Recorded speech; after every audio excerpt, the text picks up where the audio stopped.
Vikings en Amérique, révélation. Imagine que bien avant que Christophe Colomb ne pose le pied en Amérique, les Vikings avaient déjà cartographié ces côtes. En l'an 1000, Leif Erikson, un célèbre explorateur nordique, a accosté sur les rives du continent nord-américain. Ce n'est pas un mythe, mais une réalité attestée par des découvertes archéologiques fascinantes.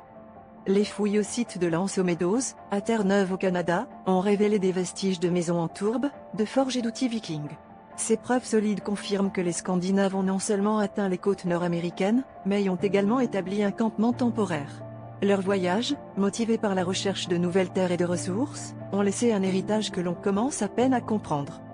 Les sagas nordiques, des récits épiques transmis oralement à travers les siècles, décrivent des terres verdoyantes nommées Vinland, marquées par des ressources naturelles abondantes. Ces histoires, longtemps considérées comme légendaires, trouvent aujourd'hui un écho dans les découvertes archéologiques.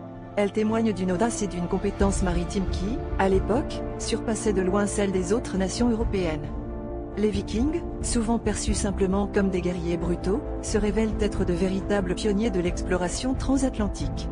Leur aventure américaine, bien que brève, a ouvert une page méconnue de l'histoire qui réécrit notre compréhension des premiers contacts entre l'Europe et le Nouveau Monde.